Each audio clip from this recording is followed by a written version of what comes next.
if you're not happy with something, we can retake it. If you know. Oh, great. Thanks. So I'm just going to sit over here and listen, and Elizabeth is going to take care of that. And do you want him to somewhat repeat the questions and his answers? Like if I say, what is your role within the Watson School, say my role in the Watson School.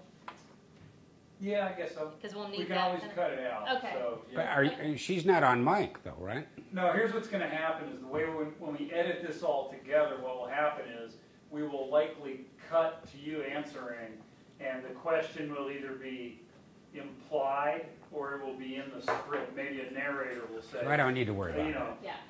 Dr. Richard Huber is the such and such and such and such, and then we'll cut to you and you'll say, you know, I want to make sure we can't cut that, so I'll be listening for that. But we won't need her question. She's not in the document. I understand. We just need your answer. Good, thank you. If you could please say and spell your name. Richard Huber. R-I-C-H-A-R-D-H-U-B-E-R. Okay, great.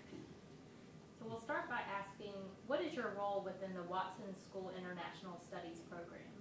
Well, in addition to teaching courses like the other faculty here, I coordinate our international activities, which means I support faculty as they take students overseas, help faculty develop new initiatives, and on occasion develop new initiatives on my own.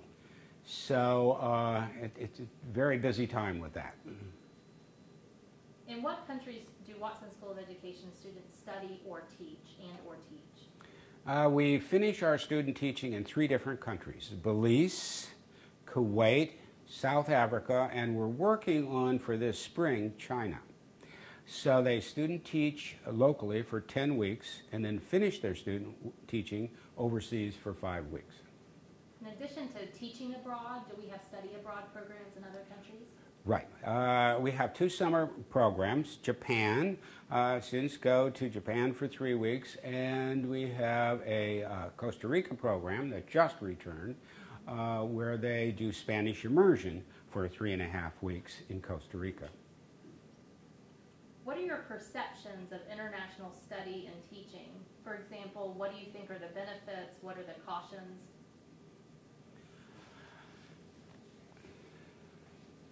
The benefits to our, as teacher trainers, we're obliged to help our students think globally. I think one of the best ways to get that done is to get students overseas so they can bring to the classrooms they're going to teach a fresh new perspective. Often they come back quite changed in terms of their view. They've had a chance to immerse themselves in another culture. They're able to, for the first time for many of these students, see the United States through the eyes of somebody else. That's probably our major goal, to improve the quality of their teaching. In addition to that, there's a service learning component to this. We asked our students to teach and to do service projects when they're overseas. So they're contributing. I think probably a third benefit is our students often graduate thinking they have to have all this stuff to teach with. They go overseas and they find that, nope, most of the world functions quite nicely with a whole lot less stuff than you have here. Now let's figure out how to do it. Let's be creative. It forces them to do some of that. I think there's a huge value in that as well. So basically, there are really 3 reasons: improve their teaching, a service learning component, and to have them be creative and innovative in the way they teach with materials. Can you think of any cautions when taking students to study or teach abroad? We may lose them. Quite often students say, I want to join the Peace Corps. I want to teach in Belize the rest of my life. We have, of the 5 students that went to Kuwait last year, I think 3 were offered jobs. I suspect 2 of them will take those jobs. That would be one caution. You have to make sure they're safe. Our students going to South Africa will live in one end of town and teach in another end of town. We have to spend lots of time with our students about what's wise to do and what's not wise to do. So those are the major cautions. I think, though, in general, you're as safe in these countries if you use good sense as you are here in the United States. How do we prepare them to immerse themselves in a new culture? It's a challenge, that's for sure. We meet with them in most instances once a month, sometimes more often, with guest speakers and lots of discussions about what this culture is going to be like, what's accepted, what's not accepted, the do's and don'ts. We also put students in committees where they have some control of what's going to happen. For instance, the Belize students spend a week traveling in the interior. So there's a committee to kind of decide what's going to happen. Another committee is deciding about places to stay, travel times, when to book, those kind of things. So that really helps in their education as well, but it provides that needed input from the students. What is the history of the international field experience in Belize? How did it get started and why Belize? Started about 5 or 6 years ago. On that one, that would probably be good to try to put the question into the answer a little bit. So if you could say the history of our... Okay. How we got involved in Belize, yeah. so. I didn't understand what you were telling me. Belize started about 5 or 6 years ago. Dennis Cabasco and I spent some time visiting several schools and areas in Belize with the International Programs Coordinator for the university. The idea was to see if we could develop a program there. One in the interior in San Ignacio and one on San Pedro Island, which you visited. We decided to go with San Pedro Island because this was a sister community. We had a contact with the Belizean consulate here in Wilmington, and the mayor was quite receptive when we met with her, and she lined things up for us to work with the schools. So contacts. The teachers there have been so receptive that it made this development of this program quite easy.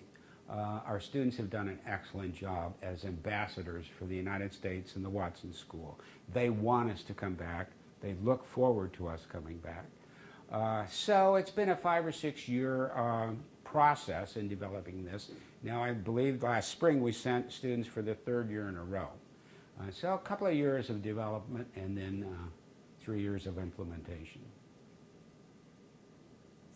One thing, Ed, nothing big. As you give your answers, try to limit the number of times you say Thank you. What we're going to do, what we'll likely do on some of those answers is maybe trim those out, put them together and put B-roll on top. All right. I'm going to close this It's door. supposed to be conversationalist. Yeah. That's why I'm trying to find my. Are you hearing that beep or not? Oh yeah, it's faint, but Is it in here or is it out in the hall? I think it's in the hallway, that beep. I can't hear it. Okay. All right, sorry. What's the next question? I'll think about it so I don't say, The purposes and goals of the Belize program specifically. What do you want them to walk away with? Ready? go ahead. The purposes and goals of the Belize program are quite straightforward. It's to improve our teachers. We feel that spending time overseas, immersing yourself in another culture, helps you be a better teacher when you return. That you come back with a new and renewed interest in international education. As the world gets smaller and more flat, it becomes increasingly more important for our teachers to integrate global issues and to have a perspective from outside the United States on some of these issues. It's not, the entire world does not see it exactly the way we do. And I think it's important for our teachers to be able to present that to their students. What do you think they take away from the program when the students return? Have you ever kept in touch with any of the teachers a year or two down the road to see how it has affected them? Yeah, many students say they want to join the Peace Corps, you know, teach overseas, that this has become a new mission. It's been life-changing for many of these students. I think they're more excited and enthused about getting into the classrooms here. They know that they have something very powerful to offer their students, and I think they look forward to that possibility. So I think it brings them back a renewed interest in their chosen profession. Okay, those are the Great answers. The one I was thinking of maybe redoing, those are going to. Yeah, you say that to everybody. No, sometimes I just keep my mouth shut. Say thanks, thank you. The one I might like to revisit, where you mentioned the three legs of what you expect from the international program. Oh, just what the benefits of international study. Yeah, because you said service learning. Oh, he did, yeah. And so I wouldn't mind retaking that one just to have a different. Sure. You answered that one twice. The first one was a little long, and the second one was kind of just a little short. We get something in between, that'd be great. So, and I'm not sure what the question was on that. It was like the third or fourth question. What are the benefits and cautions of study abroad, or? Yeah. So, I think you asked about the cautions. So the benefits. Sure. Benefits I see as threefold. First of all, it helps them be a better teacher when they return. They've had this experience that they can bring to the classroom. It comes alive for them. Second, it's a service learning component. They go down and contribute. The teachers learn from our students as well. We bring new emphasis on inquiry and different focus, hands-on activities, cooperative learning, so they contribute. Thirdly, I forget what thirdly was. The third benefit was they learn to work with less stuff. They're able to see that we can teach and teach well with a little less stuff than you're used to here. They're forced to be creative and innovative in that respect. So rather than using a $50 piece of equipment, they're able to put pieces of paper together and do very similar things. So I think those are the three major benefits and reasons we're sending kids to Belize and other parts of the world. We saw that too. Yeah, I was going to say that's what they said. A lot of them came back. They were confident going down there, but more confident coming back because they exactly. I realize I don't have to have a smart board. I can. Yeah. They seem to be much more mature. Yeah. I find their confidence level and their maturity level has improved a great deal. I think they interview better. I think that principals at many levels are looking for teachers that have an international perspective. Given equal backgrounds, I'm convinced the principals will choose the student that has had an international experience in their background. So it helps them get that first job as well. Ask him if there's anything else that we left out that you think should be. Yeah. Is there anything else that you think we should add? Any message we want to send to the audience watching the documentary?